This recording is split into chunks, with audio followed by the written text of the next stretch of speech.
nossa mesa redonda número 4 tem como título Ética e Ciência na Fronteira do Conhecimento. Eu gostaria de, sem delongas, convidar a professora Kátia Mendonça, que é professora da Universidade Federal do Pará, para assumir sua posição na mesa. Ela atuará como moderadora dessa mesa, que terá como relatores, que já estão apostos, os doutores Eduardo Taveira, da SECT, e o doutor Sérgio Fonseca Guimarães, do INPA. Também já me antecipando aqui, professora Kátia, vou logo convidando os teus colegas de mesa, os participantes, Socorro Chaves, da UFAM, professor doutor Plínio Cavalcante Monteiro, também da UFAM, doutor Geraldo Mendes dos Santos e doutor Marcos Vinícius Guimarães Lacerda. Professora Socorro Chaves, da UFAM, doutor Plínio, da UFAM, doutor Geraldo, do INPA, doutor Marcos Lacerda, da Fundação de Medicina Tropical. Professora. Obrigada, professor. Bom dia a todos. É um prazer estar de volta a esta bela cidade. Agradeço o convite. E eu vou apresentar os nossos participantes nesta mesa dedicada à discussão acerca da ética e ciência na fronteira do conhecimento. Nós temos a professora Maria do Perpétuo Socorro Rodrigues Chaves, que possui graduação em Serviço Social pela Universidade Federal do Amazonas, mestrado em Sociologia Rural pela UFB, em 94, doutorado em Ciência Política Científica e Tecnológica pela Unicamp, e doutorado em Processos de Inovação Changement Organisationnel do Centro Internacional de Recherche sur l'Environnement e le Développement, CIRE, de Paris, França, nas áreas de concentração em Sociologia da Ciência, Economia Política, Nova Economia e Ciência Política. Docente da Universidade Federal do Amazonas, coordenadora do Grupo Interdisciplinar de Estudos Socioambientais e Desenvolvimento de Tecnologias Apropriadas da Amazônia, Grupo Interação, com pesquisas na área de Ciências Sociais Aplicadas e Sociologia, sobre as temáticas populações tradicionais, sustentabilidade e políticas públicas, pró-reitora de inovação tecnológica da UFAM e assessora especial para a inovação tecnológica da reitoria UFAM, coordenadora geral do Parque Científico e Tecnológico para a Inclusão Social, Rede de Pesquisa, Extensão e Inovação Tecnológica UFAM-MCT.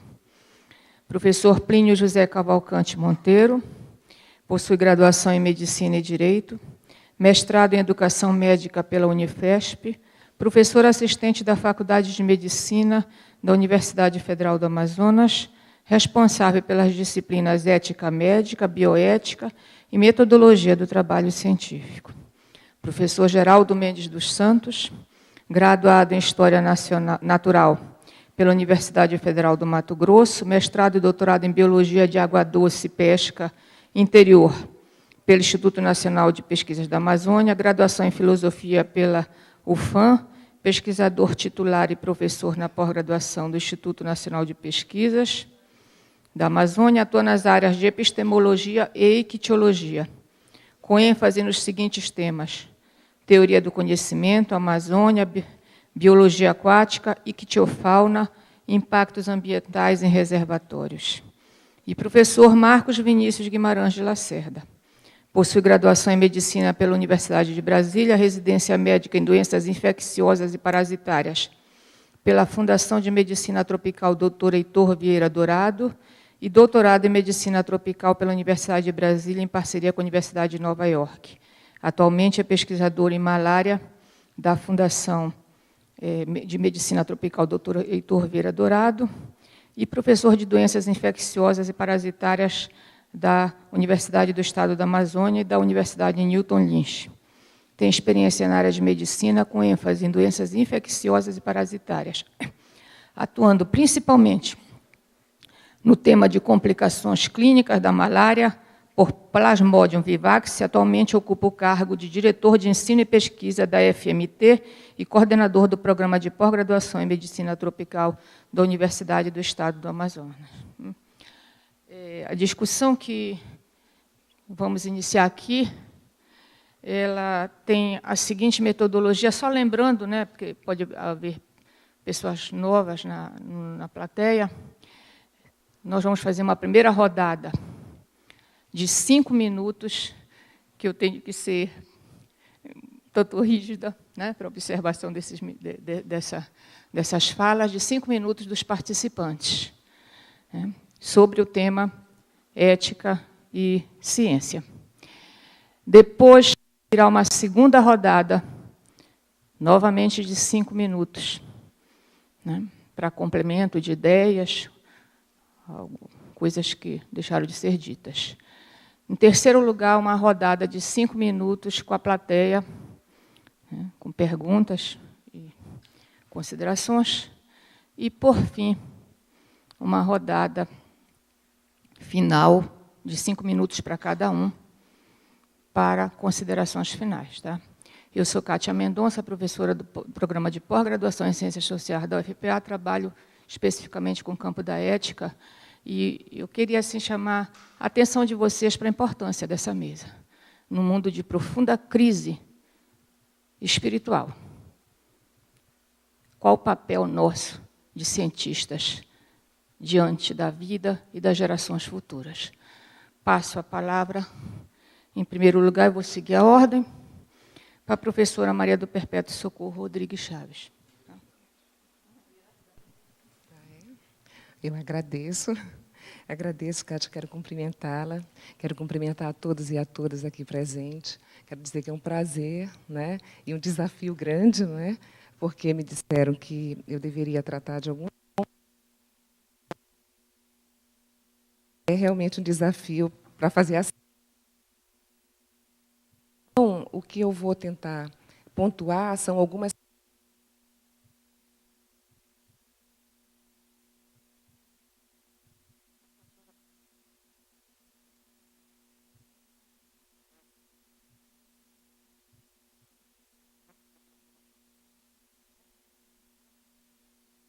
sobre esse viés da ética, entendendo que a ética, ela não é apenas uma disciplina, né? Ela é realmente um pressuposto fundamental no entendimento de que do valor da vida de todos os seres humanos, né? Que cada ser humano faz parte, é uma teia,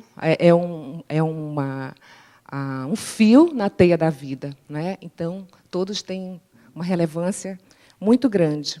Nesse sentido, todos têm importância e são coprodutores da vida uns dos outros, né? Então, a partir desse entendimento, eu tomo como referência uma fala de Karl Marx, né? Que fez uma afirmação de que os filósofos, e quando ele falava dos filósofos, ele também se referia à ciência, não é? Limitava-se, naquele momento, a interpretar o mundo. E ele dizia que o que era importante era transformá-lo, né? E que as ideias, elas são muito importantes, mas o mais importante é a prática social. Então, partindo desse pressuposto, eu entendo que nós temos, e voltando assim, exatamente para o nosso contexto, analisando bem de modo pontual a forma de produção que nós estamos fazendo aqui na região, eu entendo que, dentre as atividades científicas e técnicas que temos desenvolvido, vem ganhando centralidade na contemporaneidade a discussão sobre o modo vivente, né, das populações, dos povos tradicionais aqui na região. E eu acho que nós estamos tendo muitos esforços nessa direção e que os nossos esforços estão sendo bem-sucedidos, embora os desafios sejam gigantescos aqui na região, porque, assim como é grande e rica a biodiversidade na região, também a diversidade social e cultural é muito grande. E o modelo de ciência que nós temos para tratar, para conhecer essa diversidade sociocultural, sofre um grande desafio, né? No sentido de ter que construir parâmetros, de rever conceitos, metodologias, técnicas de abordagem, né? Então, eu entendo que abordar o modo de viver dos povos e das comunidades tradicionais representa, em alguns momentos, a necessidade de rompimento das fronteiras marcadas pela ciência moderna entre as áreas do saber, né? Nos coloca o desafio da necessidade da interdisciplinaridade, da constituição de arranjos, de redes, arranjos institucionais, de interação entre pesquisadores, entre as áreas, né? São múltiplas as mediações e as formas inovadoras de cooperação que nós temos observado aqui na realidade. Então, é muito importante isso, justamente porque o desafio é grande e nós precisamos otimizar recursos, nós precisamos ter diálogo para potencializar as ações, a produção do conhecimento, né, gerar resultados que sejam realmente valiosos em termos de conhecimento e que produza realmente o diálogo entre os saberes. E mais, né, a questão de adoção e construção de métodos e técnicas. Acho que nós somos desafiados todos os dias, né, quem trabalha nas áreas que tem como parâmetro transversal a ética na ação, no trabalho com os povos tradicionais, né, o meu grupo trabalha especificamente com povos tradicionais, mais especificamente não indígenas, povos tradicionais e sociedades locais, e populações indígenas também. Então, a interdisciplinaridade, que é notória nessa empreitada, né, ela compreende a mudança de enfoque que ocorre. Nós temos percebido que está havendo uma grande mudança de enfoque dentro da própria ciência na região. A gente entende que, no primeiro momento, a região, os estudos sobre a região eram bem focados nos recursos naturais, depois sociedades locais, as condições de viabilidade de empreendimentos, depois investimentos e forma de aproveitamento econômico dos recursos. E hoje, muito importante, que é a questão dos direitos dos povos tradicionais, a valorização dos seus saberes, né? Então, essa área, que é a área que nós temos trabalhado mais, nós temos visto crescer continuamente, né, aqui na região. E uma coisa que tem sido importante dentro dos estudos é também a percepção de que esses povos tradicionais mantêm uma relação diferenciada com a natureza, uma relação diferenciada da relação que nós, na sociedade urbana industrial, mantemos com a natureza. E aí tem um foco importante nessa relação de integração, a questão em que Godelier vai chamar, Maurice Godelier vai chamar da parte ideal do real. Então, muitas questões ainda ficam para ser colocadas, eu aproveitarei nos meus próximos 5 minutos. Muito obrigada. Obrigada, professora. Passo a palavra para o professor Plínio José Cavalcante Monteiro. Bom dia, obrigado ao convite, em nome da Faculdade de Medicina da Universidade Federal do Amazonas. Aproveitando a deixa, eu acho que essa mesa tem essas características, cada um vai colocando em cima do antecessor.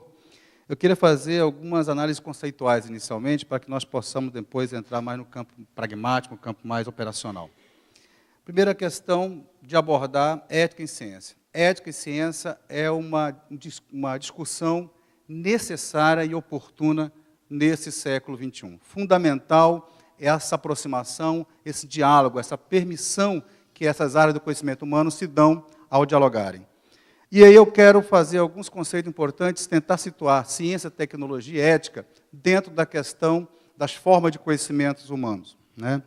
Ciência enquanto um saber, enquanto a produção do conhecimento, a dimensão cognitiva das habilidades humanas, e aí nós temos o conhecimento formando o Homo sapiens. Então, desde o momento que o homem tem consciência, que tem que produzir conhecimento, e a partir daí, ao longo das gerações, ele se torna um ser sapiente, um ser, portanto, produtor de conhecimento, na tentativa. E aí, depois a gente vai citar os neomarxistas para fazer o contraponto ao marxismo, entendendo que o homem, nesse primeiro momento, na Antiguidade e até a Idade Média, trabalha a questão da natureza de forma contemplativa. O homem contempla os fenômenos naturais, procurando explicá-los. Aí entra a questão da tecnologia, principalmente depois do final da Idade Média, pela oportunidade que a queda do feudalismo acontece, a revolução cultural, a revolução industrial. Então, o homem passa a ser um ser que faz, um ser que transforma. E é o discurso do Marx. E aí nós temos o Homo faber, juntamente com o Homo sapiens. E, finalmente, nós chegamos no momento que há necessidade de nós nos preocuparmos não só com a dimensão cognitiva, com a dimensão das habilidades, mas também com a dimensão afetiva, das atitudes e valores. justamente o homo moralis. Então, esses 3 homens que vão conviver, que vão produzir o conhecimento humano, eles devem estar integrados na mesma forma de produzir. E aí a ética vai se preocupar justamente com aquela parte do conhecimento humano que tem a ver com os valores e com as normas. E por que é importante discutirmos a questão da ciência e trazermos a ética para esse diálogo? Porque efetivamente, há algumas décadas, alguns séculos até eu diria, crises de valores. E esses valores são mais críticos à medida que haja uma relativização desses valores. A profunda, a excessiva relativização faz com que nós tenhamos crises em relação às atitudes humanas, aos valores, à parte afetiva da cognição humana. E por último, paralela à questão dos valores, nós temos também a ética se debruçando sobre a questão das normas. Então, a desobediência às normas, a não observância das regras, em particular as regras morais, leva à chamada anomia, a ausência de normas. Não a autonomia, que é benéfica, a liberdade, não a heteronomia, que é posta pelo direito, muitas vezes, pelas regras de conduta, pelas regras de etiqueta, mas a anomia quando nega a existência de qualquer regra, ou quando se coloca acima de qualquer regra, e esse é o grande risco que, eventualmente, a ciência pode trazer nessa discussão. E aí, aproveitando para citar os neomarxistas da Escola de Frankfurt, nossos conhecidos Adorno e Horkheimer, quando se debruçam sobre a questão da ciência, trabalham uma coisa importante, que é a ambiguidade que a ciência possui. Essa ambiguidade faz com que o ser humano, esse homo sapiens, esse homo faber, esse homo moralis, seja sujeito da produção científica, mas também, em dado momento, a exploração do homem pelo homem faz com que esse homem também seja objeto da própria ciência e da tecnologia. Então, essa ambiguidade de fazer com que o homem, seu sujeito, seu construtor, seu idealizador, criador das obras científicas e tecnológicas, venha também a ser objeto de uso e abuso dessa própria ciência e tecnologia. E aí é essa ambiguidade a que se refere Adorno e Horkheimer. Portanto, se há abusos e uso inadequado desse conhecimento científico e tecnológico, há necessidade de se impor limites. E a ética, talvez, seja uma das formas, vamos discutir outras, de também colocar limites nessa questão, de balizar o conhecimento científico e tecnológico para o bem da humanidade, como disse a professora, para fazer com que, de fato, se atinja o objetivo primordial da ciência, da tecnologia, que é a felicidade humana, que é o bem-estar da coletividade. Por enquanto, é isso.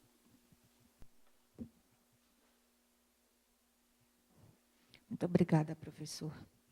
Passo a palavra agora para o professor Geraldo Mendes dos Santos.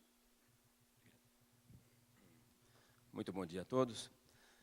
Queria agradecer pelo honroso convite de estar participando desse evento e dessas mesas redondas. Dizer que aqui é um lugar que a gente tem aprendido muito de maneira coletiva, o que é muito gratificante para todos nós. Além de prestar subsídios a esse encontro, a esse fórum que vai haver da ciência o ano que vem, nós estamos aqui comungando ideias muito interessantes. Gostaria também de parabenizar por ver que a ética e a filosofia, nesse momento, está permeando o pensamento científico. Uma coisa altamente desejada, eu acho que não só quem trabalha aqui na ciência, mas também nas áreas humanas, é ver esse reencontro. Uma coisa que se fala muito na literatura, mas aqui nós estamos tentando consubstanciar isso nesse ato. E é muito importante ver de que as questões éticas e científicas, elas se cruzam em muitos pontos, aliás, em quase todos. Todas as palestras havidas aqui, eu observei, eu acho que vocês todos são testemunhas disso, as questões éticas foram levantadas com muita pertinência, não pelos éticos filósofos, mas, sobretudo, pelos cientistas que trabalham, talvez, nas áreas consideradas duras, mas que eles próprios já começam a fazer suas autorreflexões e incorporar as questões éticas nas suas lides e nos seus ensinamentos. Queria parabenizar também o formato desse encontro, muito bem elaborado, inovador, sobretudo na parte da mesa redonda, em que, de fato, ela é redonda quando a pessoa, exprimida pelo tempo de 5 minutos, ele fala, depois ouve os outros e volta a tecer as considerações finais. Me parece que está sendo muito eficiente esse processo, muito legal. Tem os 5 minutos, tem que ser objetivo, direto e provocante.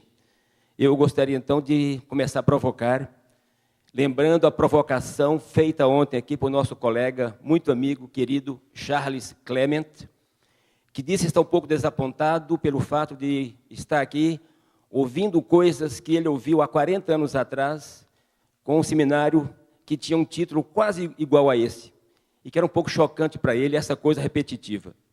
Quero chocar ao Charles, chocar a vocês e a mim também, indo para um rumo um pouco diferente, aliás, oposto a esse. Eu acho que certas questões devem ser pontuadas continuamente. Uma coisa, quando é boa, é positiva, ou quando nós temos o dever de tentar exterminá-la, nós temos o dever quase apologético, apostólico, e de também estar batendo para tentar ou fixar essa coisa ou eliminá-la. Isso é um processo pedagógico muito importante. E quanto a isso, então, eu gostaria de fazer algumas colocações sobre algumas premissas falsas que a ciência ainda consegue manter e que, infelizmente, às vezes, está repassando isso de maneira muito contundente para os novos cientistas, para os novos estudantes de graduação e até de pós-graduação. Lembro a importância disso quando recordo das lições dos filósofos clássicos gregos sobre a ética, e que até hoje nós não aprendemos de fato. Para eles, a ética e ciência, o conhecimento, era uma coisa só. Aliás, o ser humano, por inteiro, como uma pessoa única, deveria incorporar nas suas ações profissionais, técnicas ou cívicas o senso ético. Não há para ter condições de dividir uma pessoa de um lado profissional, que atua de uma maneira, e o lado pessoal de outra. A lição grega é que o homem, a pessoa, é um ser único, que, portanto, a ética tem que perpassar, estar constantemente atrelada a todo o seu pensamento e a toda a sua ação. Essa é a lição que os gregos nos passam, que gostaria de relembrar nesse momento com um processo pedagógico. Não dá para separar a ética da atividade científica, da atividade profissional. A ética não é uma coisa isolada, solta, à parte. Ela faz parte da maneira de ser, de pensar, trabalhar e produzir. Não é demais lembrar também o conselho do grande mestre Jesus Cristo, que até hoje nós estamos tentando colocar em prática com a dificuldade danada, e parece que cada vez mais nos arredamos da lição. É preciso repeti-la o tempo todo. Amar aos outros. O outro homem, o outro a natureza, o outro o meio ambiente. Então, gostaria de relembrar aqui algumas questões, e, sobretudo agora, enfocando mais a parte da ciência atrelada com a ética na atividade científica. Gostaria de lembrar, já foi tocado aqui no assunto, relembrar de algumas falsas crenças que nós temos o dever, como educador e como trabalhador do conhecimento, de tentar eliminá-la. Por exemplo, de que a ciência é uma atividade neutra. Isso é uma coisa que parece estúpida, mas até hoje parece que isso ainda consta em alguns livros de metodologia científica, nos primórdios da ciência. Não há neutralidade, pelo simples fato de que a ciência é uma atividade social, ela é recheada, permeada de todos os vícios, de todas as conotações sociais. E, quanto a isso, não dá para ser neutro quando a ciência não é uma coisa abstrata, solta, mas a ciência é uma atividade pessoal. Meus minutos já passaram, fica para a próxima. Muito obrigado.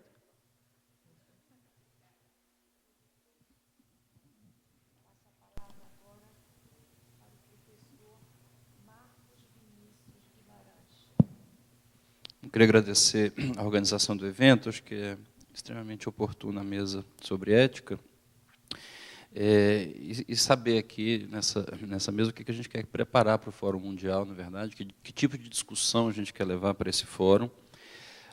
Acho que já foi comentado aqui sobre a ética em geral, quer dizer, é importante lembrar que é uma área da filosofia, e isso muda um pouco a nossa relação com a ética, que muitas vezes é tratada de uma forma muito mais burocrática ou legislável. Quer dizer, a ética é exatamente aquilo que não é legislável, aquilo que a democracia não conseguiu resolver, aquilo que não está nas leis, e vira uma discussão pontual ética, onde eu tenho argumentos e contra-argumentos que vão fazer uma decisão que não necessariamente vai ser unânime. Eu acho que esse é um ponto importante na discussão ética, que muitas vezes as pessoas envolvidas com isso têm uma dificuldade de entender que a gente essencialmente está dentro de uma área da filosofia. Em relação à ética na pesquisa, eu acho fundamental discutir aqui que ela é a base para a gente chegar na fronteira do conhecimento. Não há nenhum país que tenha conseguido avançar muito em nenhuma área tecnológica do conhecimento sem que tivesse uma boa base ética. Então, a ética, essencialmente, é aquilo que a gente deve preparar, pavimentar, para conseguir fazer alguma coisa de fato inovadora. Eu acho que isso tem que ser um consenso. A gente ainda vê muito pesquisador que acha que a ética é uma coisa que veio para atrapalhar, ou que dificulta, ou que burocratiza o processo de obtenção do conhecimento, mas isso tem que ser uma máxima entre nós. Bom, obviamente, a gente pode discutir de forma mais ampla a questão, por exemplo, da biodiversidade. Qual é a ética que envolve a biodiversidade? Claro que existe uma série de leis que regulamentam isso, mas sempre há uma grande dificuldade em entender qual é o papel que um país quer assumir em relação à sua biodiversidade. A Índia, por exemplo, hoje não manda nada para fora do seu país. Adotou-se uma postura de que já havia um conjunto de pessoas e um parque tecnológico suficiente para que tudo fosse desenvolvido na Índia. Então, hoje é muito difícil fazer parceria com a Índia se você quiser fazer alguma análise centralizada, porque a Índia optou pelo modelo de que nenhuma amostra biológica, nada da sua biodiversidade sai de território indiano. Uma posição radical, isso tem gerado conflitos em relação às parcerias que a gente faz, o quanto a gente pode aprender com os indianos, e eu acho que essa é uma discussão que o Brasil ainda não fez de fato. Nós vamos bloquear sistematicamente, a gente vai proteger a nossa biodiversidade, a gente vai interagir, até que ponto essa interação vai acontecer. Acho que essa é uma discussão muito importante de ser levantada. Depois tem a ética que tem relação com formação de pessoas, e a mesa redonda que vem a seguir trata um pouco dessa questão, ou seja, o quanto que é ético eu fazer uma intervenção na educação das pessoas de um país atuando na universidade e não no ensino fundamental. Essa discussão está amadurecida entre nós realmente acreditamos que nós vamos mudar o país colocando cotas específicas numa universidade e não melhorando o ensino básico como um todo, para que todos tenham igual direito de chegar na universidade. Essa é uma questão que permeia não só a área profissional do país, mas também a área da pesquisa, porque é na graduação de onde vão sair as pessoas que vão inovar, da mesma forma que a pós-graduação, há uma grande discussão sobre quem deve entrar na pós-graduação e questões éticas sobre o financiamento dessa pós-graduação, o quanto que ela tem se revertido, de fato, para a inovação tecnológica no nosso país. Ou seja, acho que nós não temos uma postura muito clara, por exemplo, um aluno que recebe 4 anos de bolsa de doutorado e, no final, não consegue apresentar um resultado.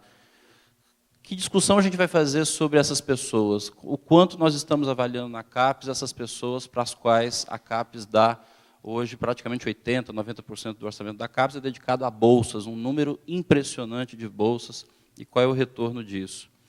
Bom, existe uma discussão ética sobre a aplicação de recursos públicos. Aonde aplicar o recurso público? Quem decide para onde vai o dinheiro da pesquisa? Habitualmente, há um conflito de interesse onde quem define a área de aplicação do recurso é o próprio pesquisador. Ora, é muito difícil que um pesquisador consiga escolher uma área prioritária que não seja a que ele atua. E essa é uma dificuldade, porque, na verdade, quem não faz pesquisa também tem uma dificuldade em saber o que quer inovar. Então, a gente fica num paradoxo, onde, muitas vezes, a agência de fomento se vê obrigada a aceitar a opinião de um pesquisador, de um especialista, mas não necessariamente aquilo é a prioridade do país para investir recurso público. Então, essa é uma outra discussão que eu acho que está dentro da ética. Obviamente, existe a ética que envolve os animais, e essa é uma discussão bastante importante, porque isso vem mudando ao longo do tempo. Ou seja, a relação que eu tinha com outros animais que não o homem, ela muda. Então, hoje eu trato os animais com uma deferência, com um respeito que eu não tratava no passado. Para algumas pessoas isso pode parecer ridículo, ou seja, o quanto que eu vou tratar um camundongo de laboratório, o quanto de respeito ele merece, e isso tem gerado um problema. E, obviamente, a questão da ética em seres humanos, que é aquela, talvez, que mereça um cuidado, uma atenção especial, que começa com os nazistas fazendo coisas absolutamente impensáveis e gera-se, então, todo um debate ético de pesquisa em seres humanos que eu trato nos meus próximos 5 minutos. Obrigada, professor. Vamos iniciar nossa segunda rodada com a professora Maria do Perpétuo Socorro. São diversas questões e, dentre as colocadas, a exigência mesmo colocada para a ciência, né, de assumir um compromisso ético-político, de fazer um exercício teórico prático na produção da ciência, na produção do conhecimento, de difundir e socializar, né, o conhecimento, de formular subsídios qualificados para políticas públicas, né, porque nós fazemos muitas críticas para o modelo de políticas públicas, mas uma ciência engajada, ela precisa produzir subsídios qualificados. E, mais do que isso, também o compromisso dos policymakers também de assumirem e concretizarem políticas que atendam às demandas da sociedade. Me parece que esse é um pressuposto ético fundamental. E, em relação à questão da inovação, né, da produção de conhecimento, da propriedade intelectual ou propriedade industrial, o conhecimento tradicional aí, hoje nós entendemos que há uma necessidade muito grande de nós conseguirmos criar uma série de dispositivos jurídicos que, de fato, possibilitem que o pesquisador, né, possa, em primeiro lugar, tem que cobrar que o pesquisador respeite o conhecimento tradicional associado à produção do seu conhecimento, né? Porque o que nós vemos é que uma boa parcela dos pesquisadores tomam as informações que são informações qualificadas, privilegiadas, de comunidades tradicionais, e são poucos aqueles que, de fato, eticamente, citam essas populações, esses povos, ou geram benefícios para esses povos, trazem os resultados, levam o resultado até esses povos tradicionais. Então, me parece que há uma necessidade ética, que é uma discussão que eu acho fundamental nós fazermos no sentido de repartição de benefícios, né? E nós temos feito um esforço muito grande na universidade para criar mecanismos através da criação de infraestrutura, uma diretoria, né, que trata de gestão do patrimônio genético e da repartição de benefícios com os povos tradicionais.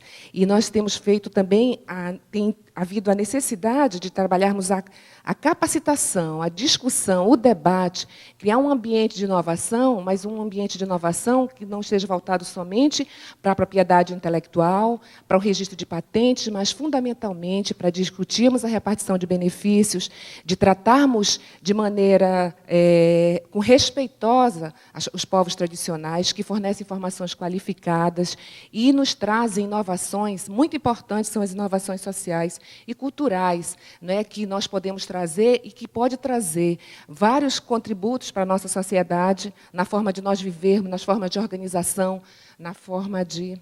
Não, ainda tem. Bom, então, eu acho que essas questões em relação à repartição de benefícios, né, a produção de um conhecimento que seja engajado, sem que a gente realmente deixe de valorizar o conhecimento que também é a pesquisa básica, a pesquisa pura. Na verdade, eu acho que esse princípio ético ele coloca para nós não o sequenciamento ou a separação, ou você classificar a modalidade de pesquisa, mas que nós possamos pensar a pesquisa de maneira mais global.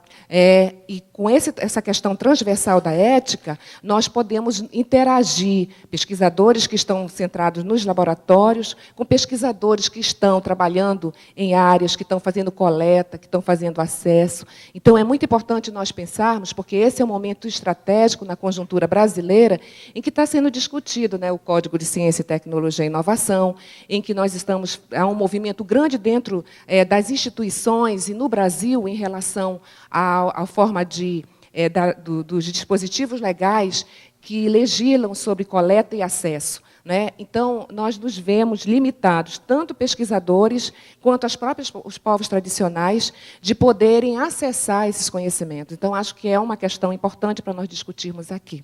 Obrigada. Obrigada, professora. Passo a palavra para o professor Plínio José. Bom, abandono o roteiro e vou para o debate. Acho que agora tem muita coisa já para nós começarmos a pontuar e começarmos a fazer um diálogo com os demais colegas da mesa. Inicialmente, o professor Marcos comenta a questão de não nos preocuparmos com o legalismo, que eventualmente, na área da ética em pesquisa, possa estar sendo muito mais valorizado do que a essência, que é a ética, dentro da percepção de que se trata de um ramo da filosofia, a filosofia da moral, e que, portanto, teria um alcance um pouco maior do que especificamente as questões burocráticas de avaliação de trabalhos de pesquisa científica, de projetos, no âmbito de comitês de ética e das comissões de ética. Mas as limitações da ética, elas existem. E há limitações do discurso, e aí eu vou concordar com o professor Geraldo no que se diz respeito à prática da ética. A ética é limitada à medida que ela permanece apenas no discurso, apenas na formação teórica da filosofia da moral, mas ela não é limitada à medida que ela é incorporada enquanto prática, enquanto ação das pessoas. E aí é o que o professor Geraldo fala, fazer com que a ética esteja no cotidiano, no dia a dia. E se estiver no cotidiano de todos, os pesquisadores, inclusive, dos cientistas, dos tecnólogos, evidentemente, essa tecnologia, essa ciência, terão um componente ético mais forte. Uma outra questão colocada também é com relação à ética em pesquisa envolvendo seres humanos e animais. É fundamental entender que a essência dessa discussão passa pelo respeito à dignidade, quer de humanos, quer de animais. Esse respeito à dignidade, respeito aos direitos humanos, os direitos dos animais, é fundamental em procedimentos que envolvam esses seres, em projetos, em pesquisas específicas. E aproveitando também que o professor Geraldo falou das falácias da ciência, uma das principais falácias que é importante nós trazermos para o discurso é a falácia da hegemonia do conhecimento científico em relação às demais formas de conhecimento. Quer dizer, os conhecimentos como filosófico, conhecimento religioso, conhecimento popular, tradicional, empírico, conhecimento artístico, estético, eles não estão apartados do conhecimento científico, e nem a ciência está sobre esse conhecimento. Isso é uma produção do homem, produção da cultura humana ao longo dos milênios, e, portanto, eles têm que estar interligados. Essa interdisciplinaridade, essa possibilidade do discurso, do diálogo de todos eles, consigo mesmo, com os demais, é fundamental para transformar, para ir além da fronteira do conhecimento, que é o tema dessa mesa, em busca, efetivamente, de sabedoria, transformando, portanto, conhecimento em sabedoria. E, por fim, a professora Socorro traz alguns questionamentos de natureza da ação prática da ética no dia a dia, no cotidiano, e aí resgatar o que o filósofo Hans Jonas trabalha, a ideia de responsabilidade, a ética da responsabilidade, o princípio da responsabilidade, a responsabilidade social que deve ter a ciência e o cientista, a tecnologia e o tecnólogo. É fundamental perceber isto na prática ética de uma pesquisa, na prática ética do dia a dia da ciência. E, basicamente, hoje, responsabilidade social envolve respeito à dignidade e à inclusão. Vai ser tema da mesa em seguida, a questão da inclusão social, a questão da inclusão.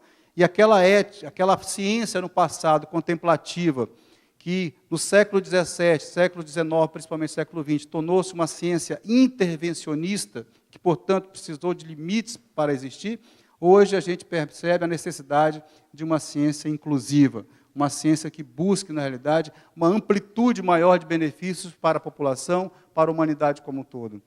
E isso é fundamental. A Declaração Universal de Bioética e Direitos Humanos, recentemente elaborada, editada, traz no seu artigo 2º, se não me engano, inciso 6, a fundamental preocupação com tornar o conhecimento científico e o acesso à tecnologia de forma universalizada. Não globalização, mas a universalização desse conhecimento e a acessibilidade, o acesso. Porque não adianta, é a diferença que eu sempre digo, não adianta estar disponível o conhecimento científico, estar disponível a tecnologia, se ela não é acessível às pessoas, se ela não é posta a serviço das pessoas, se ela não é posta a serviço da própria humanidade. É isso, por enquanto. Obrigada. Passo a palavra para o professor professor Geraldo Mendes dos Santos. Bem, também abro mão dos princípios aqui da colazinha, e vamos, então, tentar interagir com as colocações aqui feitas, que eu acho que são mais pertinentes do que aquelas buscadas nos livros por aí. Bem, foi falado aqui antes da integridade do ser humano, e aqui foi levantado um homem chamado Sapiens, Morales e Faber. Eu gostaria de lembrar de outro homem, o homem consumista por excelência, e que esse mundo moderno se caracteriza exatamente por um consumismo exacerbado. Fala-se muito da biodiversidade, dos recursos naturais, que é uma grande potencialidade, uma grande fonte de economia e de produção, mas se não houver uma preocupação da ciência, embutida com a ética, de tentar dar uma orientação às pessoas, às organizações, para um consumo decente, eu acho que não tem natureza, planeta, que dê conta de tanta ambição, de tanta vontade de consumir. Gostaria também de lembrar outro ponto colocado, de que não dá para separar a ciência de ética e também não dá para separar as duas da educação. Ambas tratam de hábito, e nada instância melhor do que a educação para fomentar e para cristalizar hábitos. Temos a mania de fragmentar o conhecimento, achar que a ética está lá, a filosofia está lá e a ciência está cá, e que talvez a ética perpasse. Na verdade, se o homem é um ser integral único, o conhecimento também o é. Então não dá para separar as coisas. Eu acho que o conhecimento é bonito e filosófico quando todas essas facetas do conhecimento se encontram relacionadas e, por natureza, elas sempre o são. Também falando aqui sobre a liberdade da ciência e, por extensão, a liberdade do pesquisador. E aqui eu gostaria de levantar 3 questões importantes. Primeiro, saber, então, de que a pesquisa deve ser tocada pela, por exemplo, preferência do pesquisador por uma área que ele goste, que tem predileção ou tem talento. Uma segunda alternativa seria, então, buscar pesquisas na área que são traçadas por planos institucionais ao qual o pesquisador pertence. Outra vertente seria, então, desenvolver pesquisas num plano maior, traçado por políticas públicas, geralmente em nível de ministério ou de governo. Depois, também lembrar de que, às vezes, de maneira muito pragmática, as pesquisas são conduzidas não por essas alternativas, por esses fatores indutivos, mas talvez, não sei, talvez infelizmente, permitam utilizar essa palavra infelizmente, pelo cheiro do dinheiro. Geralmente, isso é claro, onde tem projeto novo que tem dinheiro, geralmente as empresas privadas hoje estão patrocinando ciência e desenvolvendo atividades impactantes e que, por força da lei, às vezes atrai muita pesquisa. Eu gostaria, então, de indagar a mim mesmo e a vocês onde é que está a liberdade do pesquisador, a liberdade da ciência. E aí vem aqui uma outra premissa, que eu tinha falado da neutralidade, o professor Plínio lembrou, e estava aqui anotado também, da veracidade, conhecimento científico único, verdadeiro. Gostaria também de lembrar aquela famosa frase do Francis Bacon, de que ciência é poder. Poder, não somente poder cognitivo e persuasivo, mas um poder atrelado ao poder meritocrático financeiro. E o que se vê hoje em dia realmente é uma ciência muito tocada por um senso de poder econômico. Onde é que está a liberdade e a autonomia da ciência? Por último, ponto aqui tocado, sobre a ciência para quem? Eu acho muito interessante e eu fico feliz de ver que o INPA está ingressando nessa caminhada de maneira muito forte, que as humanidades têm dado um aporte de considerações muito importantes no tino da ciência. Essa preocupação da ciência para a sociedade é uma coisa nova no mundo científico. E, por certo, resultado de uma grande fecundação ocorrida no campo das humanidades, que, às vezes, pela crítica e pela cobrança, e a sociedade também englobada nisso, acaba apontando novos caminhos ou redirecionando o pensamento antes eminentemente, puramente científico, voltado para o objeto de pesquisa em si, sem a percepção com a sociedade. Nosso diretor, Adalberto Val, tem insistido muito nas palestras dele, naquela frase que deve repetir sempre: a ciência é uma atividade social com fins sociais. Uma coisa como essa tem que ser, de maneira pedagógica, falada sempre. E é muito gratificante perceber de que hoje nós que fazemos ciências estamos preocupados para quem a ciência. Mais do que isso, preocupado o que é a ciência. Nós fomos acostumados nessa ciência nossa chamada dura ou física, que é o modelo de ciência, de que a ciência é essa, e que ela tem o fato de ser ciência por ter um método.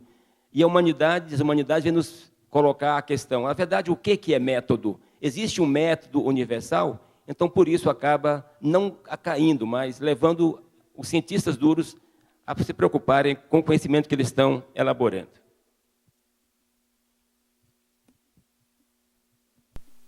Muito obrigada, professor. Passo a palavra para o professor Marcos de Vinícius.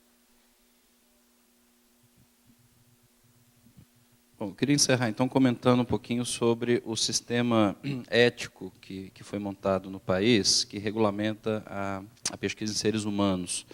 Na verdade, esse é um sistema que a gente pode considerar como as joias da coroa brasileira. Nós conseguimos, no Brasil, fazer um sistema de avaliação ética de projetos que envolvem seres humanos, que é, na verdade, considerado um dos melhores do mundo. Ele tem, quer dizer, hoje dificilmente alguém faz pesquisa que envolva seres humanos que não esteja sendo avaliado por uma comissão de pessoas locais, institucionais, um comitê multidisciplinar de pessoas de vários cenários que podem opinar se aquilo é ético ou não é ético, dando um suporte às instituições. E esse sistema ele tem, então, critérios para que projetos específicos sigam para um comitê nacional em Brasília, onde alguns projetos são, então, deliberados. Então, esse é o sistema CEP-CONEP conhecido, que, como eu disse, é um dos melhores sistemas de atuação ética do mundo. Entretanto, ele tem alguns problemas que não têm sido discutidos a contento, não por questões éticas, por questões administrativas. Quer dizer, esse é um sistema que funciona, na verdade, auxiliado pelo Ministério da Saúde, ele está ligado, de uma certa forma, ao Ministério da Saúde. E o que acontece com esse sistema é que ele não prevê uma demanda excessiva de projetos para um país do tamanho do nosso, que tem crescido na sua pós-graduação, que tem crescido no investimento de pesquisa em seres humanos, e ele ainda é um sistema centralizado. Então, eu acho que essa discussão tem que ser feita, e as experiências de países semelhantes aos nossos, ou países menores, ou países da mesma dimensão como o nosso, eu acho que no Fórum Mundial é preciso ter uma observação do que acontece em termos de ética em seres humanos, do ponto de vista administrativo. Quero deixar claro que o sistema de avaliação e julgamento ético, ele é absolutamente perfeito. Se vocês pegarem as pessoas da CONEP e elas forem falar para vocês os motivos pelos quais os pesquisadores recorrem à CONEP, vocês vão ver que a minoria deles está colocando questões éticas, ou seja, a decisão desse colegiado ela costuma ser soberana e muito respeitada. Mas existem entraves administrativos que fazem com que a gente acabe perdendo a nossa competitividade nacional e internacional. Hoje, a média de aprovação de um projeto na CONEP oscila em torno de 8 a 9 meses.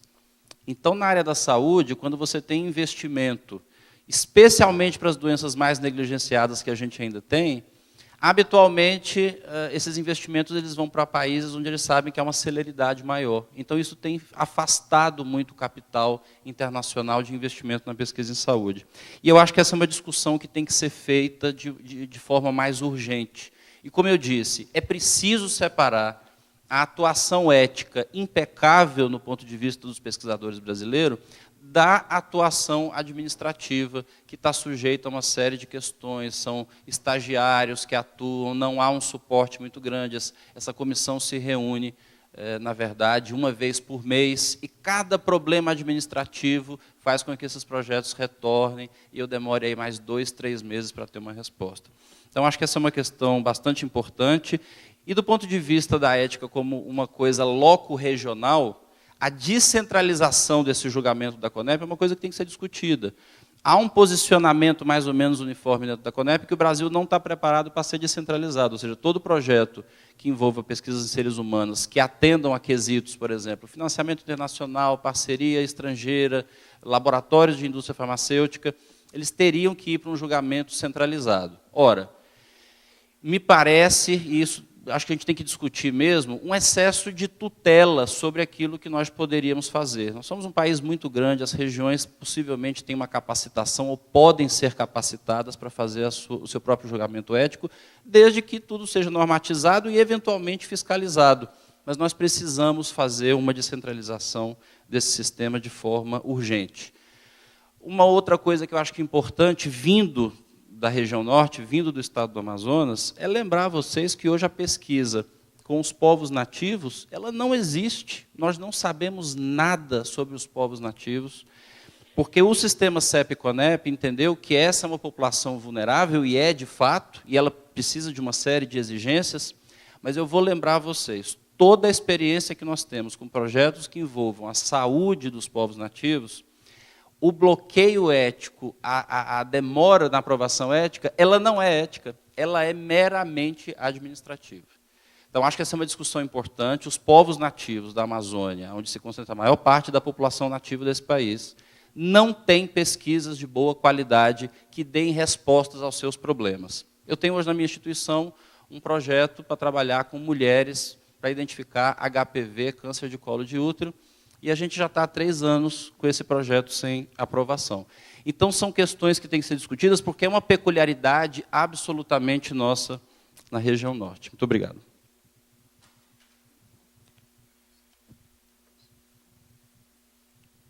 Obrigada, professor.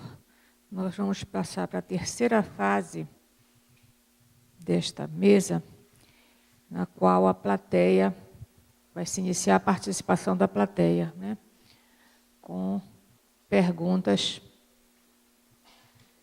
direcionadas aos expositores.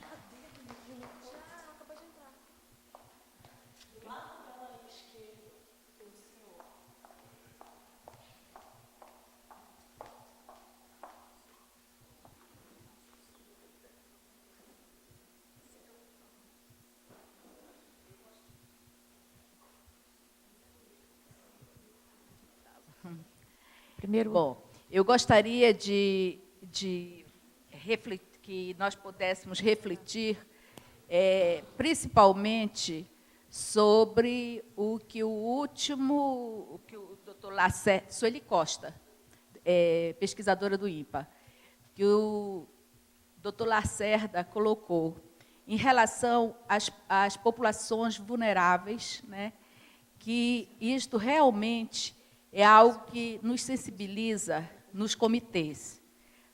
Primeiro, por quê? O que está acontecendo? Principalmente as populações indígenas, elas estão sendo deixadas de lado pelo motivo dessa demora do CONEP, mais do CONEP do que do CEP. No entanto, nós precisamos aqui estar trabalhando com essa descentralização, que isso é algo que está sendo pensado também no CONEP. Nós estamos pensando em termos na Amazônia, porque nós temos diferenças únicas. Por exemplo, para nós conseguirmos uma anuência no sul e no sudeste, é muito fácil. Você pega um ônibus e você está lá nos locais. Nossas distâncias, elas são muito grandes. E essas anuências, elas dificultam tremendamente o envio desses projetos para o CONEP. Então, eu gostaria de falar sobre isso. E a outra, eu gostaria que a gente também pensasse em termos da capacitação que está sendo feita para os jovens pesquisadores a posteriores que vão nos suceder, principalmente com relação à interdisciplinaridade, porque precisamos de pessoas que saibam trabalhar interdisciplinarmente, para poder também julgar interdisciplinarmente, porque as práticas de pesquisas, elas precisam ser conhecidas e reconhecidas para que possamos fazer julgamentos justos, tanto nos comitês de pesquisa, como nos projetos de financiamento. Essa é uma das partes que eu gostaria que fosse levada em consideração. Obrigada.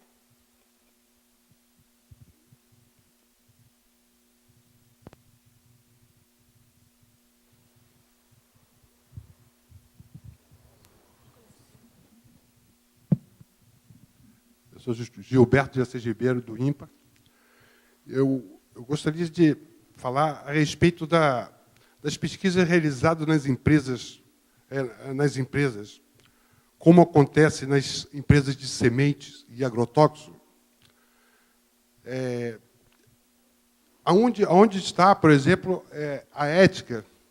Se esses dados não estão disponíveis, e muitas vezes, quando estão disponíveis, esses dados são geralmente maquiados.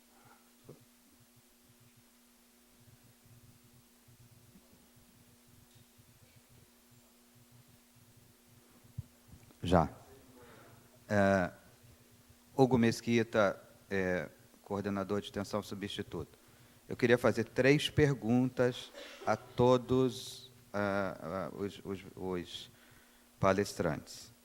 Mas, antes de fazer as 3 perguntas, eu gostaria de contextualizá-las, segundo a visão de uma espécie de guru que eu tenho na minha profissão, que é o Leonardo Boff. Tá? Considerando que nós estamos falando aqui, nesse momento, de ética na ciência e a fronteira do conhecimento, a gente está tratando das pessoas, para as pessoas, e como essas pessoas vão trabalhar em ciência. Ou seja, estamos falando numa dimensão de indivíduo. Como é que o meu guru conceitua isso? Ele diz, a rigor, o indivíduo não existe. O que existe é a pessoa humana. Nó de relações orientadas para todas as direções. Ninguém vive fora da rede de relações que sustenta o universo no qual cada um está imerso. Por isso, o correto seria dizer indivíduo relacional. Interrompendo o texto dele, quero dizer, assim vou tratar agora a banca. Indivíduos relacionais a quem dirijo as 3 perguntas. Mas manteremos a palavra indivíduo no seu sentido mais filosófico que social, pela seguinte razão. Existe uma dimensão na pessoa que é a sua singularidade irredutível, que faz com que ela seja única, irrepetível no universo e na história, no passado, no presente e no futuro. Igual a ela nunca houve e nem haverá. Temos a ver com uma emergência singularíssima do próprio universo. Ou seja, nossas manifestações, na matéria que carregamos em nossos corpos, carregam uma história que se apresenta agora como essa singularidade. Assim sendo, a minha pergunta é, no contexto de apresentar propostas para o fórum, o que representa a questão básica da sustentabilidade? O que representa a sustentabilidade para o indivíduo assim compreendido, nessa singularidade relacional? Tem muito a ver com ética. Que significa possuir uma existência sustentável? Estou dirigindo para os 4. E essas 2 perguntas são do Leonardo, não são minhas. A minha é essa. Que valores podem ser retomados e direcionados para a família e para a escola, onde transitam os indivíduos relacionais para a construção de uma sustentabilidade ética? São essas as minhas perguntas. Se ela extrapolar ao tempo que nós temos, eu gostaria de que montássemos uma comunicação via eletrônica para a gente poder discutir esse assunto, que eu acho que é a questão que hoje nos limita a construir todos os processos que tentamos construir. Obrigado.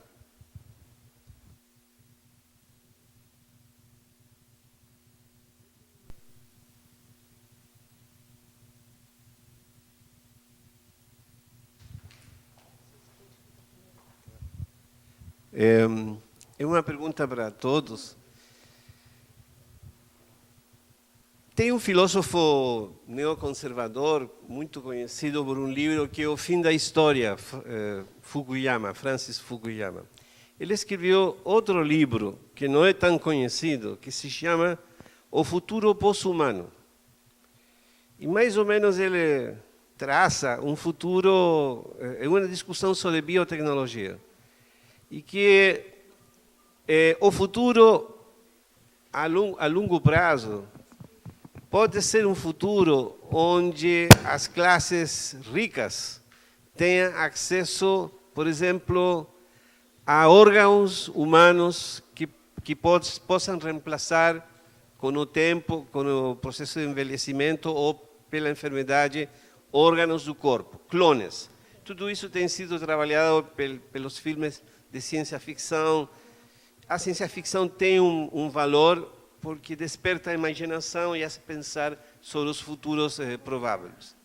Mas no curto, mediano prazo, o que ele está falando que é tem uma tendência ao consumo de novos medicamentos, tais como Prozac, Viagra e outros tantos, orientados a mudar o comportamento humano, fazendo-lo, como diria Huxley, mais feliz, mais adaptado para o trabalho, para o sexo, para dormir, etc. E que com o tempo isso, o ser humano deixa de ser um ser humano, é um futuro pós-humano. O que vocês acham disso?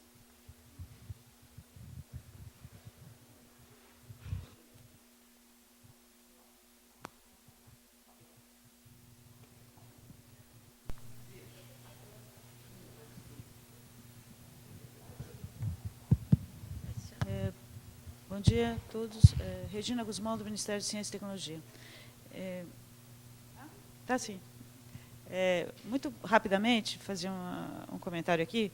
Na preparação desses 7 encontros preparatórios do Fórum Mundial de 2013, foi decidido, para aqueles que não saibam, 4 temas seriam transversais a todos os 7 encontros. Quer dizer, cada encontro tem um foco temático, aqui no caso Diversidade Tropical e Ciência para o Desenvolvimento, mas a questão da educação para a ciência, ética, acesso ao conhecimento, transferência do conhecimento, inclusão social, eram temas que seriam tratados nos 7 encontros. E criou-se uma expectativa, a gente lá no Ministério tinha uma expectativa muito grande desse terceiro encontro em Manaus, porque o próprio tema, a própria realidade daqui, com questões tão relevantes como biodiversidade, como povos tradicionais, como a questão da genética, quer dizer, a expectativa era muito grande que essa discussão da ética aqui são temas mais flagrantes, mais urgentes. E tendo em vista, então minha pergunta gostaria que os 4, nesses 5 minutos finais, tendo em vista muito o foco do Fórum Mundial 2013, em novembro, no Rio de Janeiro, eu acho que nesse assunto, e dado o protagonismo brasileiro cada vez maior no cenário internacional, nós temos uma mensagem a passar, ou então experiências exitosas, ou então o que está fazendo a Comissão Nacional de Bioética, como o CONEP, que o professor, eu acho que muito brilhantemente colocou questões muito objetivas, o Marcos Vinícius, sobre isso. O que deu certo, o que não deu certo, que oportunidades foram perdidas e o que a gente poderia levar para 2013 nessa posição brasileira, nessa questão que eu acho que aqui, em Manaus, nesse terceiro encontro, é o tema mais relevante de coisas que a gente tem que levar para novembro. Muito obrigada. Muito obrigada. Eu vou passar a palavra seguindo a ordem, né? Vocês têm novamente 5 minutos para tentar condensar essas respostas e, se não puderem ser todas, né, contempladas aqui, fica o contato por via eletrônica, né? Passo para a professora Maria do Perpétuo Socorro Rodrigues. Tentando fazer o direcionamento em relação à questão da inclusão social, a discussão que eu tenho proposto aqui é justamente a discussão em relação aos conhecimentos tradicionais. Eu acho que se tem uma coisa que precisa ser debatida, aprofundada e transformado num ponto de debate fundamental, é justamente o acesso a bens e serviços sociais pelos povos tradicionais, e isso passa pela educação, a saúde e todas as formas de acesso que nós temos como cidadãos na sociedade. E, mais do que isso, a questão da inclusão social também passa por uma ciência que tem um caráter inclusivo, né? Uma ciência que tem um compromisso ético, político, de fornecer conhecimentos que possam subsidiar políticas públicas que tragam realmente benefícios e atendam às demandas e necessidades da sociedade, né? O compromisso ético de cada pesquisador. Me parece que a questão, quando eu falo perpassa, a ética perpassa, significa que ela tem que ser realmente orgânica dentro da nossa prática, né? Na nossa abordagem teórico-prática. Mas, infelizmente, ela não é hoje. E eu acho que tem uma questão fundamental hoje também, na conjuntura, é a questão de discutir o acesso ao patrimônio genético e o acesso aos conhecimentos tradicionais. Porque o tipo de dispositivo que nós temos, que regulamentam hoje, infelizmente, eles não são perfeitos, e eles inviabilizam uma série de pesquisas que são pesquisas importantes para a transformação da realidade social que nós temos hoje, principalmente aqui, não só na região, mas principalmente aqui na região, né? Eu entendo que essa ciência inclusiva, esse é um exercício efetivo que pressupõe a construção de uma nova sociabilidade política, né, que é o exercício que o pesquisador tem que fazer. Né? Nós temos que descer do alto, né, do pedestal que a ciência se colocou na questão da hierarquia do saber e reconhecer que conhecimentos tradicionais têm um nível de importância fundamental para nós, né, que nós não podemos colocar a questão da hierarquia do saber. Eu acho extremamente importante isso.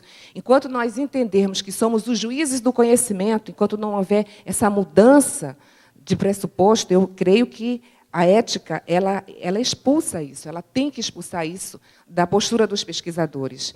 E eu também acho que tem pesquisa sobre povos tradicionais, sim.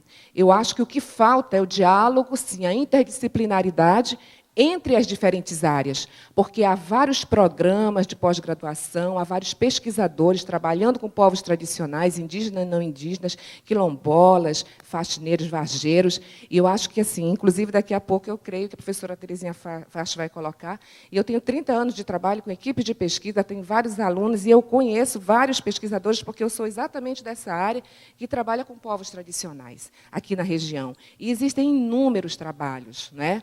E nós esbarramos também para coleta e acesso justamente na falta de dispositivos que reconheçam a modalidade de estudos que nós fazemos, né? E eu penso que a questão da sustentabilidade, e a gente precisa pensar o conceito de sustentabilidade de maneira prática, de maneira como compromisso, não só do futuro, mas principalmente do momento aqui e agora. Não é? Se nós não tivermos construído uma nova forma de nos relacionarmos com respeito entre nós, como nós vamos ter uma relação de respeito com os povos tradicionais que são diferentes de nós?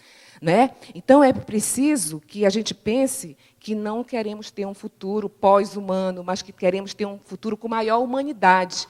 E eu acho que isso é um pressuposto básico para a inclusão social. Né? E, enquanto tiver um brasileiro ou uma pessoa no mundo, né, que passe por essa situação de negação de direitos básicos, como a saúde, a educação, a alimentação, nós temos que discutir, sim, ciência com inclusão social. A ciência precisa assumir esse compromisso, porque o desenvolvimento da sociedade ela se deu a partir dos braços dados que o poder econômico teve com a ciência moderna. Nós precisamos que a ciência moderna dialogue e assuma um compromisso com essas sociedades, que são sociedades diferentes da nossa, e precisa também assumir um compromisso com vastos setores da nossa sociedade que hoje não têm acesso aos conhecimentos que nós produzimos dentro das instituições. Embora haja um esforço muito grande, eu reconheço que há um esforço muito grande na criação de mecanismos nas instituições, na academia, e por todos os órgãos que trabalham com inovação, que trabalham com ciência e com educação. Há um esforço muito grande, mas é preciso que esse compromisso se aprofunde cada dia mais, e eu acho que esse momento é um momento importante de nós fazermos isso. É um pacto coletivo e é um pacto público que nós precisamos assumir, né, nesse sentido.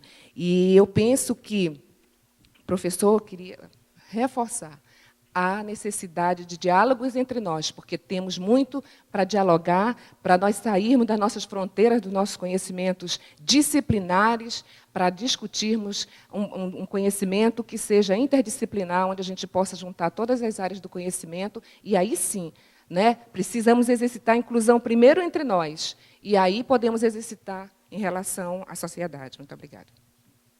Obrigada, professora. Só lembrando que, após essa rodada de 5 minutos, vocês vão ter uma segunda rodada de 4 para as considerações finais. Tá? Essa aqui é só de resposta às perguntas. Professor Plínio.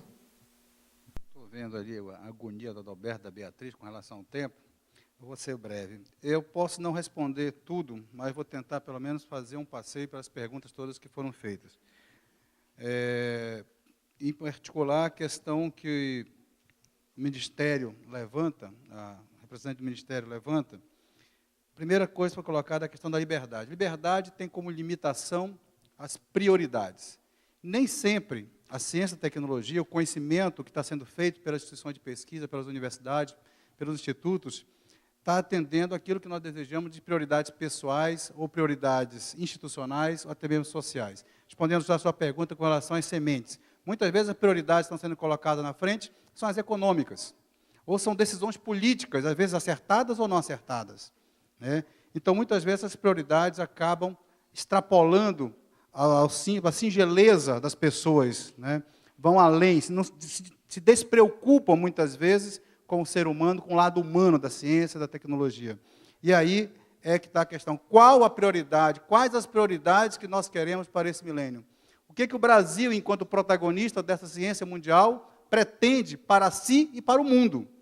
Isso é uma resposta que nós teremos que dar nesse fórum também. Temos que buscar essas respostas.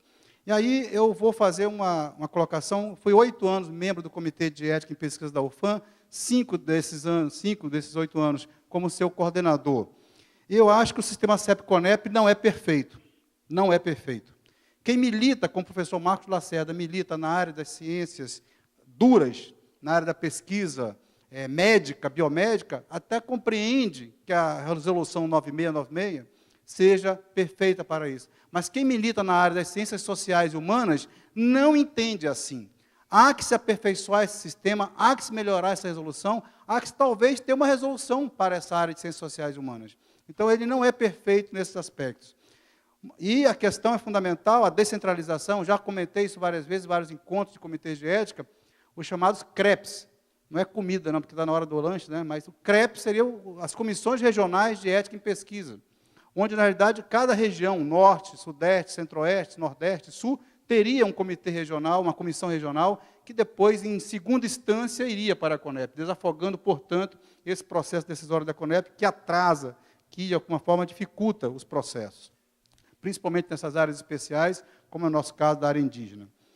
Eu não vejo futuro humano no pós-humano. Eu acho que na humanidade que não existir, o futuro pós-humano, ou seja, a desumanização do homem, digamos assim, não há futuro nenhum nisso. Eu acho que...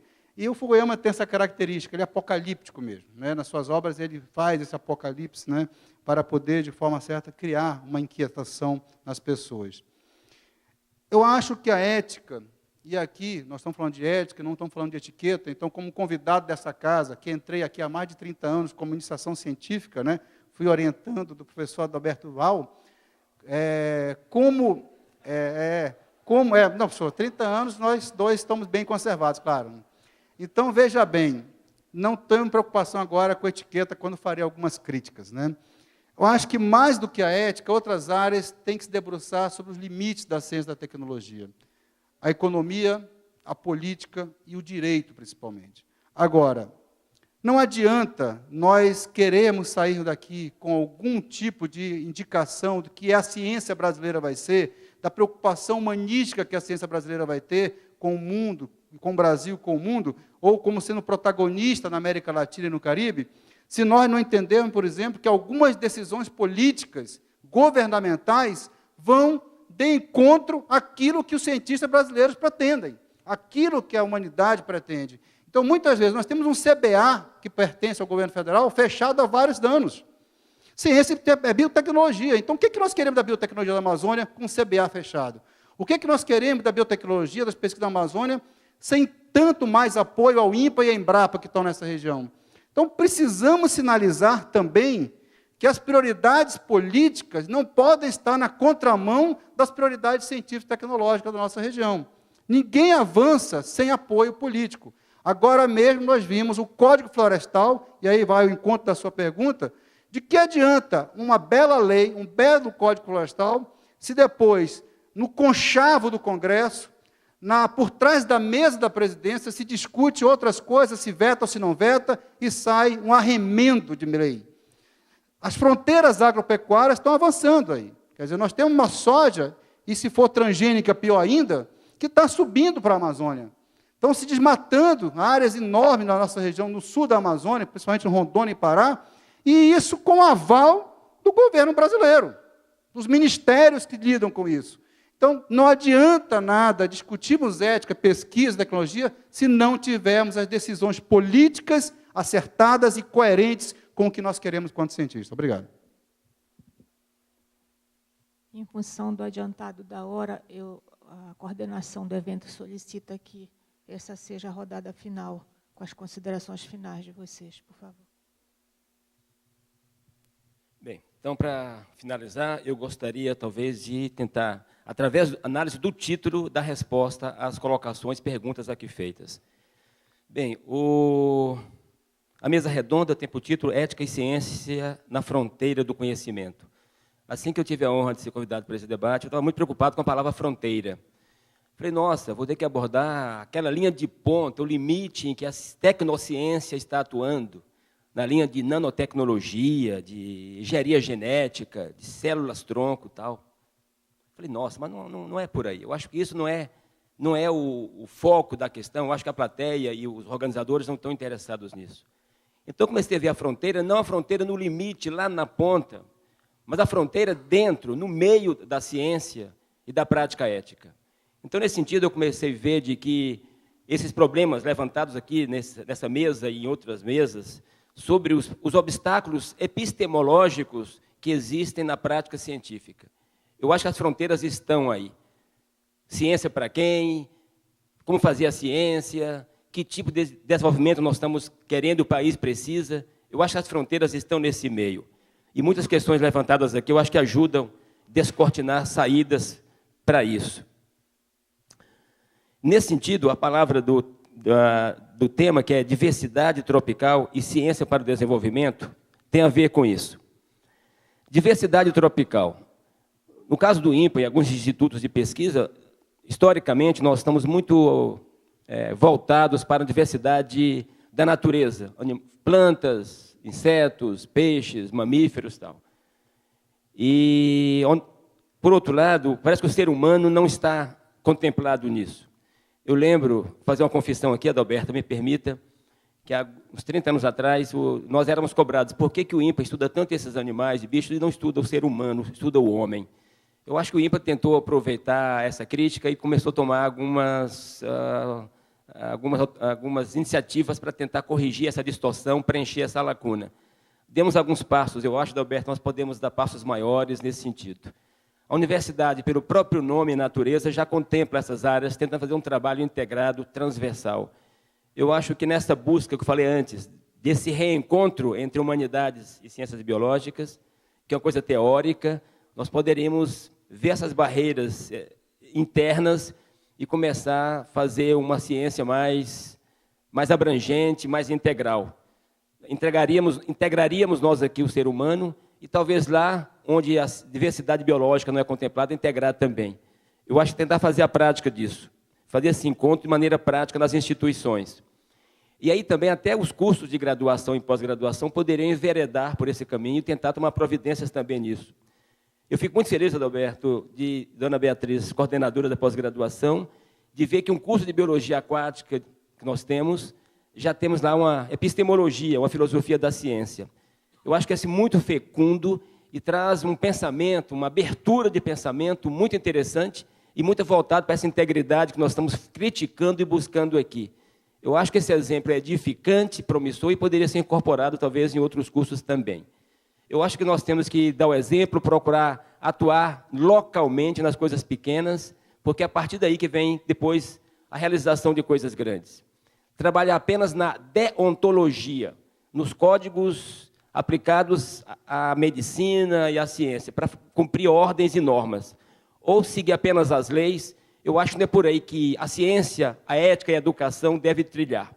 Eu acho que ética, educação e filosofia e ciência devem trilhar é a formação do ser humano, na busca do conhecimento verdadeiro, do desenvolvimento pleno e na felicidade que todos nós buscamos como críticos, como profissionais e como pessoas. Esse é meu desejo e esse é meu compromisso de atuação, porque ética não é discurso, ética é prática. Se cada um de nós colocarmos em prática e vivemos integralmente o que nós pensamos, eu acho que poderemos, então, estar atuando como germes de uma sociedade melhor.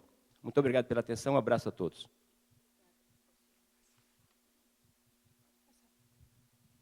Bom, em relação à interdisciplinaridade, acho que é uma coisa fundamental e a gente está verificando mudanças nisso. Os programas de pós-graduação têm sido mais interdisciplinares, a CAPES tem batido muito nisso, e os programas de pós-graduação eles têm focado nesse aspecto de ter dentro de um mesmo programa de pós-graduação pessoas com formações diferentes Eu acho que leva um tempo, mas a gente tem mudado já. Antigamente a gente tinha cursos de pós-graduação, por exemplo, só para médico. Cada vez menos a gente tem esse tipo de curso, porque você cria uma categoria que não aprende com ninguém, ninguém aprende com ele. Então, eu acho que isso é uma questão de tempo. Eu acho que a gente tem avançado muito em interdisciplinaridade, internacionalização, que é uma coisa também muito importante, e que, eventualmente, essa parte administrativa também puxa para trás, né?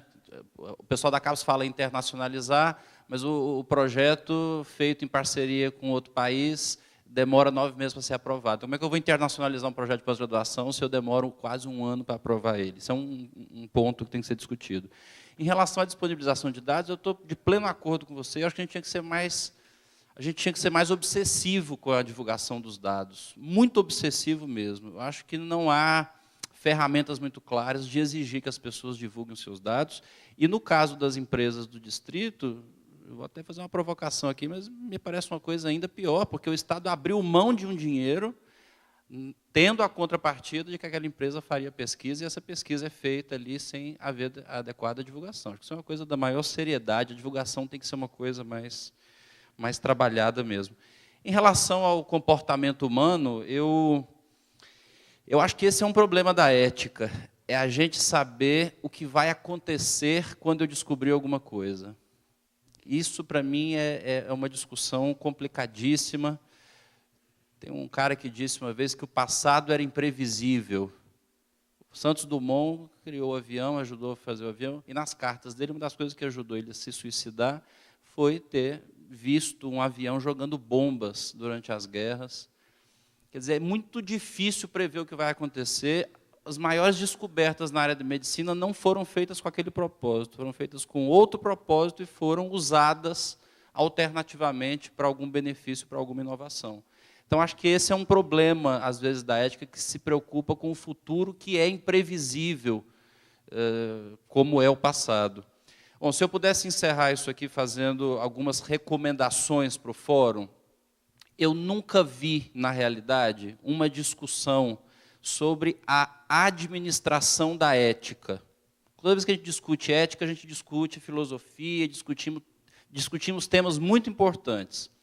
Mas eu tenho a sensação que a gente poderia se beneficiar muito discutindo um pouco da administração da ética, por exemplo, em seres humanos. Como é que administra isso? Porque eu acho que o nosso problema é a administração da ética, não é a questão ética em si. Eu tenho tentado entender um pouquinho sobre política, viu? E eu acho que um problema que a gente tem é essa história de querer fazer uma coisa que valha para o Brasil inteiro. Eu cada vez estou chegando mais à conclusão que essa história de fazer uma lei que valha para o Brasil inteiro é onde a gente tem um problema grave. Eu chego nos Estados Unidos e cada estado define, a sua população define o que ela quer. É a lei do estado da Geórgia, ele quer isso, isso e isso, porque é interesse da Geórgia. No Brasil, toda vez que eu tenho uma discussão, eu tenho que discutir o meu interesse, mas eu tenho que colocar isso num debate nacional. E aí, como você bem colocou, a questão da biodiversidade das populações nativas não é, muitas vezes, problema de outros estados, é um problema nosso. Então, eu acho que essa discussão tem que ser mais regionalizada. Eu acho que o nosso futuro é caminhar para regionalizar as discussões. A gente aqui é que entende de população indígena, a gente aqui é que tem que deliberar o que a gente quer para a nossa população indígena.